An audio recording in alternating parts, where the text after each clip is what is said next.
You're listening to the Fitness Matters podcast with Paula B, and this is episode number 62, Change.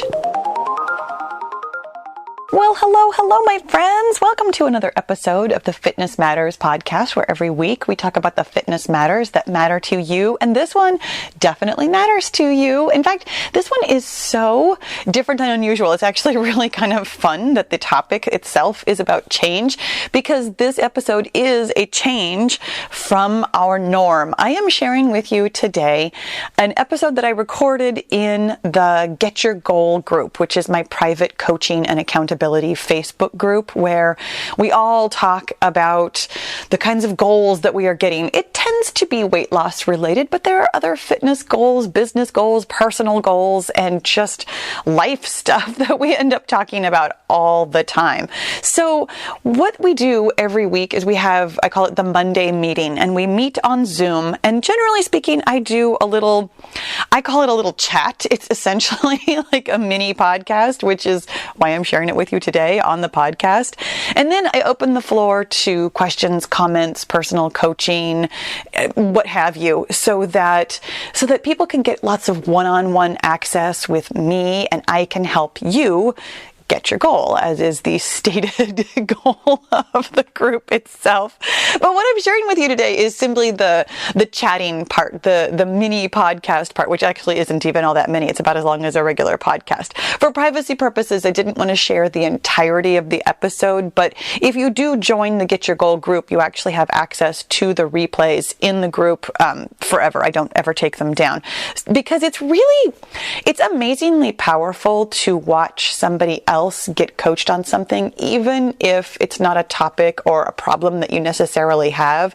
Hearing how somebody else's thoughts are creating their reality really opens up your mind for how your thoughts create your reality. So each week, I like to offer up a topic. And we certainly don't have to stay on topic, but I like to offer up a topic and kind of explain, here's how to think about this sort of thing. So last week's topic, which I'm sharing with you today, was the topic of change, and how we all seek to make changes, and yet there are some changes that are going to be better for us than others. So let me tell you really quickly that the audio quality is not amazing. I realized after the fact that this would be a really good topic to have here on the regular podcast. So unfortunately, the audio is just recorded off of my laptop, which is mediocre at best. So I do apologize for that. Next time I share something from the group, I will record it with better audio equipment. In the meantime, this is still really, really good information for you. So enjoy. All right, you guys, I have something fun to talk about today. We're going to talk about change. Ooh, doesn't that sound exciting? Not really, huh? I've been thinking about this a lot lately, about how often, I'm really specifically, I've been thinking about this since Friday. Because on Fridays, at the Friday Q&A in the Hive, how often I say, if it ain't broke, don't fix it. I mean, you've heard me say this so many times. And I've been thinking about how that applies to lots of different things. How if you're getting results, you should definitely stick with what you are doing. And yet we all get to this point where we feel like we should change something. Like, and some of it is very naturally our brains always looking for problems to solve, always looking for the next thing that needs to change to help us, get where we want to go. And so I was thinking about ways that we can offer our brain the ability to change without really changing. I know that sounds like a really funny thing to say, but I was thinking about, really specifically, I was thinking about myself, because, that's what we all do. I was thinking about myself, and I was thinking about how, I'm very, very happy with the growth that I have on my channel. I mean, I'm extremely thrilled. Last year alone, I started 2020 with 59,000 subscribers, and I have 148,000 right now. Like, in a year, I got as many subscribers as it took me 6 years before that to get. like 2020 was a phenomenal year of growth for me. So you'd think, oh, I'm perfectly happy. I'm gonna keep doing what I'm doing and it's all good, right? And yet I'm finding myself looking for ways to make changes so that I can continue to grow, so that I could possibly even grow more, that I could grow better, that I could grow faster. I mean, hard to imagine, but I've been thinking about this thing about how it's not broken. So therefore, why wouldn't I just continue to do what I've been doing? And yet I do think that there is an opportunity for change.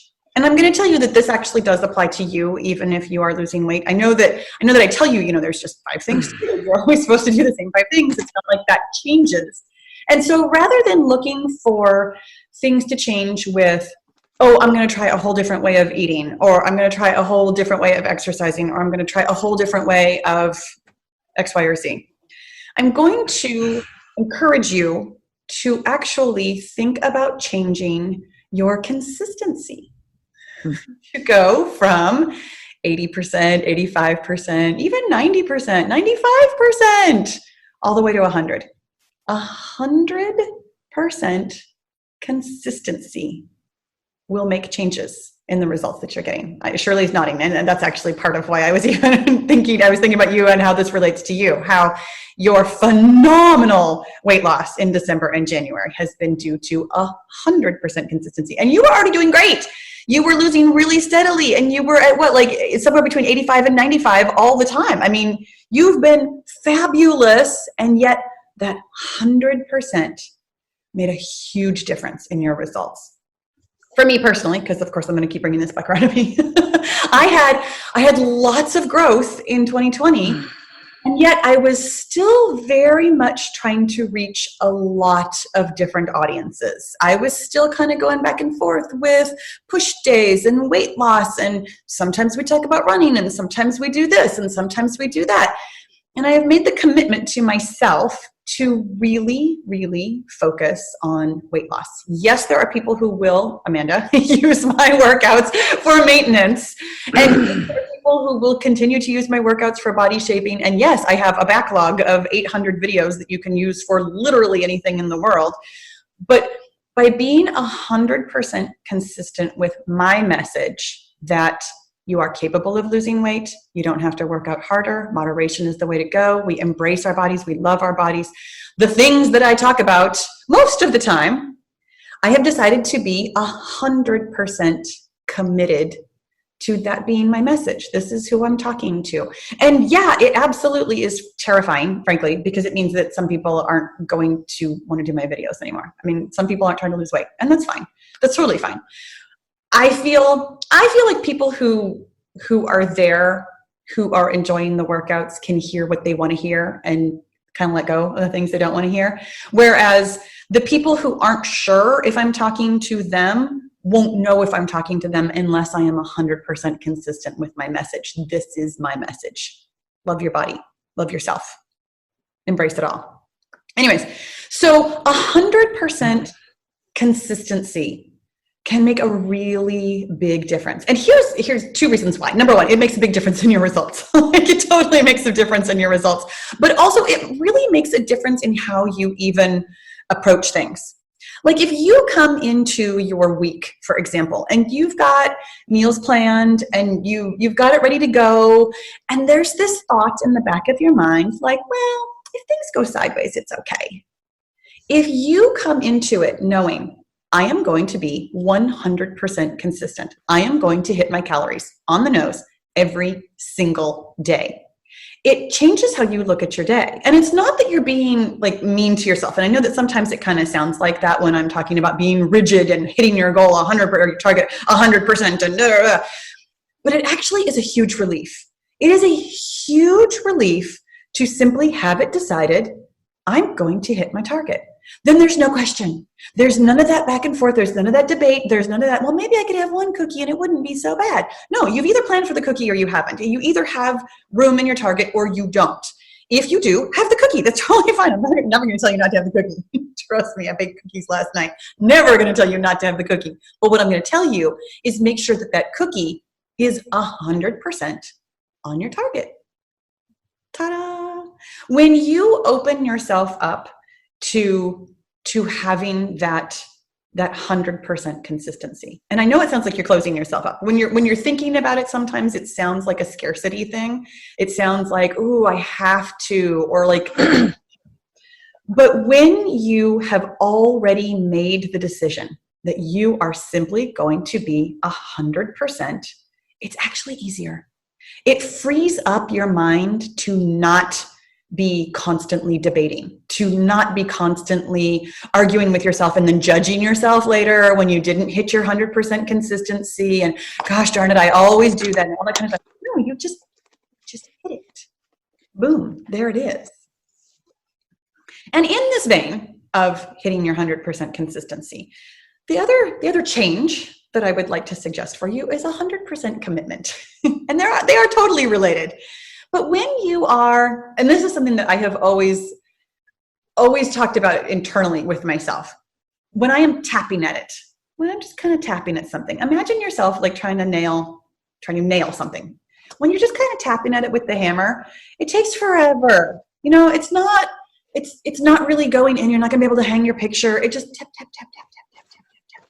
If you know 100% that this is where you want the nail to go and you just whack it with the hammer, that 100% commitment. Yeah, you might hit your thumb. You totally might, but you're going to hit it really darn hard. When you just whack it with the hammer, you are in. It's done. You can hang the picture. Boom. 100% commitment does the same thing as the 100% consistency. I mean, they are essentially the same thing. It puts your brain in a position where it has already solved the problem. You have closed the loop. I love this visual of closing the loop. When you keep a loop open, and this is something that storytellers talk about all the time, and marketers, this is why I use this phrase, closing the loop. As a marketer, I want you to click on my whatever. I want you to buy my whatever. I want you to watch my video, whatever.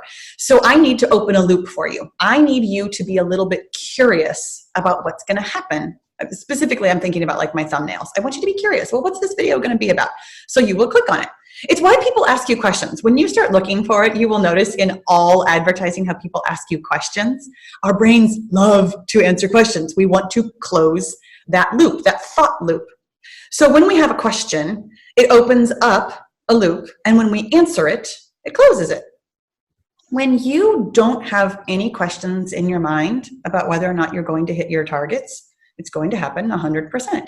When you don't have any question in your mind about whether or not you are committed to hitting your targets, you have closed the loop. Your brain spends not quite zero time, but it spends almost no time on these decisions anymore. It's also why I offered to you that you should be making decisions ahead of time. When you have already decided something, your brain closes that loop. If you already know this morning what you're having for dinner tonight, that's what you're having for dinner tonight. Like, you don't have to spend all day thinking about it. You don't have to go to the grocery store. You don't have to wonder. You don't have to spend the half of that energy all day while you're doing something else. Like, gee, I wonder if I have all the ingredients I need for this, or I wonder what sounds good for dinner tonight, or I wonder what everybody else is going to want for dinner tonight. When you are not doing that constant ruminating on whatever decision you have not made, you will have so much free time in your brain to actually focus on other things that you want to do. You will be able to relax when you want to relax. You will be able to focus when you want to focus. You won't have 57 browser tabs open asking yourself all the different questions about what am I doing next? Well, next, you're going to hit your targets. You're going to hit what you need to drink for water. You're going to do your workout today. You're going to hit your calorie target. You're going to spend some time managing your mind. It's done because you've already decided. You have closed that loop. There's no curiosity. There's no questions. There's no ruminating. There's nothing that needs to be done. It simply is as good as done. I mean, you still have to actually do it, but it's as good as done when you are 100% committed. The thing about being 100% committed also, it opens it up for the third C. You are welcome to change your curiosity. You can be curious about what's going on with yourself rather than judging yourself. I highly recommend this change. I wholeheartedly embrace this kind of a change. I spent 7 years judging my performance on YouTube and always came up lacking. No matter what I did, no matter how good it was, no matter how many times people wrote comments, "You've changed my life," I spent a lot of time telling myself I could be better, rather than simply letting that be the thought that rattles around in my brain constantly. I've done two things, and I actually just recorded a podcast about this that's coming out this coming Sunday about embracing the fact that I'm going to speak negatively to myself because I do. It's just there. But the other thing that I've done is I've opened myself up for being curious. Okay, if you think I could have been better, how? If there was something else I could have done, what? Rather than simply hearing the negative self-talk and believing it, like, oh, I could have done better. Okay, how? Like, what exactly would I have done? What exactly can I improve on in the future? And what exactly will that do for me? And I will tell you that, in my case, really specifically when I'm being curious instead of just speaking negatively to myself, I have found that the negative talk doesn't really have anything to back it up. like when I say, oh, so I finished recording the podcast. I clicked the stop button and my brain offered me, well, that wasn't very good. It just does. Every single time I'll get off of this meeting, my brain will do the same thing. Oh, well, that sucked. You did something wrong. You said something wrong. You didn't say enough. You didn't explain it well enough. Whatever. But when I actually ask, okay, well, what do I suppose I could have done? Well, one of the things, really specifically with the podcast is I can take better notes before I just walk into my closet and start talking off the top of my head. And that's actually what I did this morning. And I was curious if taking more notes would stop that voice from telling me I wasn't good enough, and it didn't. But I did actually feel a lot better about the podcast itself. And I did actually take some notes about what I wanted to tell you guys today.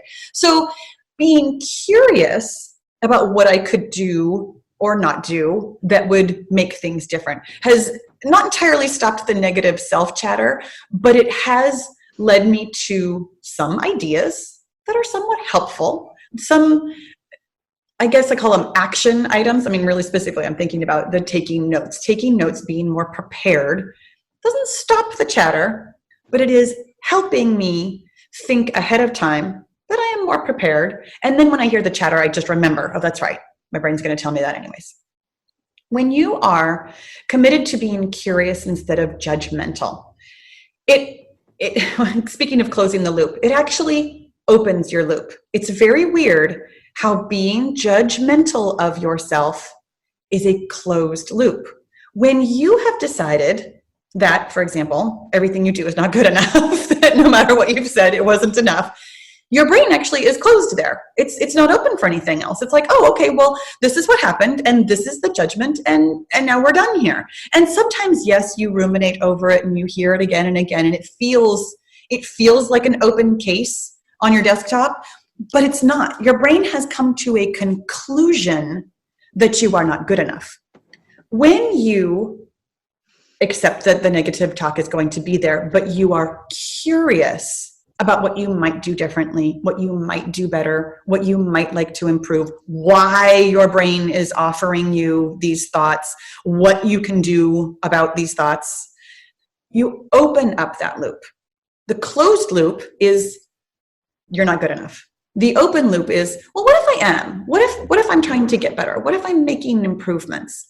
When you are asking your brain really good questions and engaging it, trying to find helpful answers rather than, why does my life suck? Because if you ask your brain that, by the way, if you ask your brain, why does my life suck? Oh, it will tell you. It will absolutely have a list of all the reasons going way back in time why your life sucks. And it's all your own darn fault.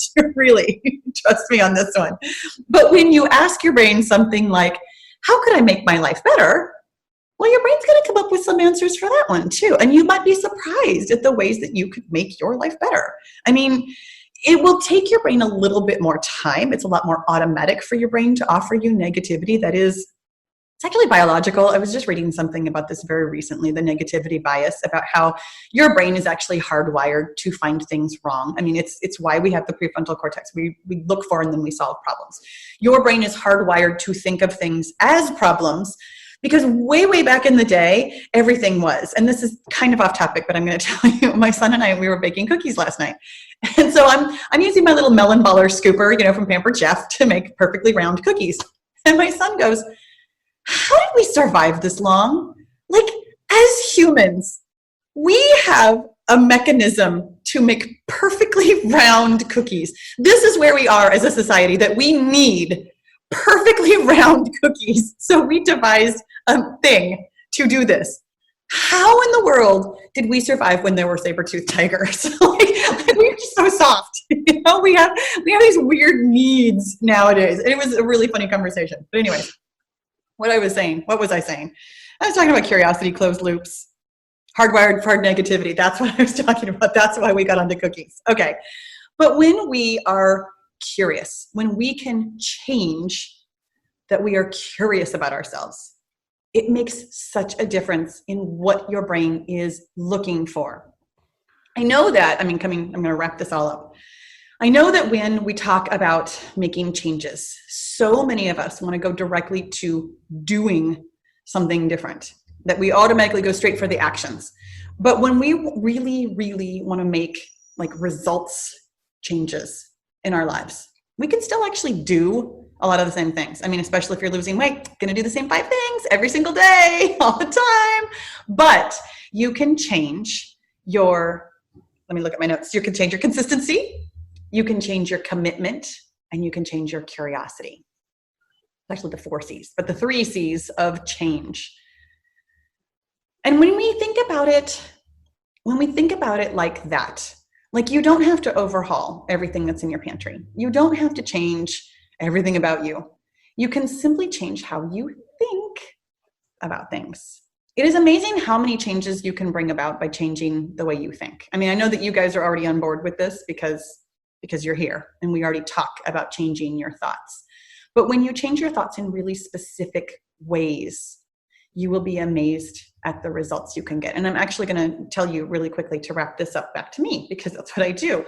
When I really started focusing specifically with this WOW series that we're starting the year with, when I started working with my YouTube coach and we were developing this series, and I was talking about, what I wanted to do and what I was kind of expecting from myself. And I had I was committed and I was consistent, more or less. And I had a very closed loop about, I'm sure I'll create something and then I'll wish I had done something else. But when I came to it with the 100% consistency, when I was like, this entire series exists for a reason. And in fact, it is going to set up my year for the message that I am going to be talking about and what I want to do and where I'm going to go. It really changed how I thought about, very specifically, the thumbnails and the titles and how I'm presenting things and the things that I say in the video and what I want you to do next when you're done with the video. It changed not the way I do things, but very subtly the way I do things. And this is the real magic of changing your thoughts. You're going to look at your life and you're going to feel like you're still doing the same things. You're still hitting your calorie targets. You're still tracking. You're still drinking your water. You're still, living your life and doing your things. But when you change how consistent you are and you change your commitment and you change your curiosity, you'll be doing those things with a really different focus that will give you different results. When I changed my thoughts, so far this series, and to be fair, it's not really apples to apples. Last year, as we discussed, I had 59,000 subscribers. This year, I have almost 150. My results are very different. Not just in views, though, not just in the things that can be attributed to having a larger audience. There are analytics that I look at. One of them is called a click-through rate, meaning how many people see the thumbnail versus how many people actually click on the thumbnail. My click-through rate is through the roof. It's 3 times as high as it used to be. My audience retention, which means how long people watch the video, is 20% higher than normal. It's been phenomenal to watch my results change, even though I'm doing the same thing. I'm still putting out videos. And I know you guys know, but these are the same exercises we always do. I know you know this. There's nothing magic about this series that's so different from everything else I do. It is a lot like the way I do everything, but making subtle changes to the way I am thinking about things has made a big change in the results that I am getting in the world. This is what I have for you. And I understand that the thing that's probably, no, I don't understand. I'm guessing that the thing that is probably kind of tripping you up first is that 100% consistency. Like, you probably feel like you're pretty 100% committed. You probably feel like you're curious, at least most of the time. But is it the consistency that feels a little bit like, oh, that's going to be tough? I'm curious about that. Tell me things. You guys, I really hope you liked that. And you know that I want to know, what are you going to change? Thank you so much for joining me this week. I'll talk to you again soon. So are you totally loving this mindset work and you really want to do it every day in order to get your goal? Then my friend, you need to join the Get Your Goal group. It is my personal and private, very interactive coaching and accountability group where every day we talk about your mindset and we get your goal. You can learn all about it at paulabfitness.com/get-your-goal. I'll see you in the goal group.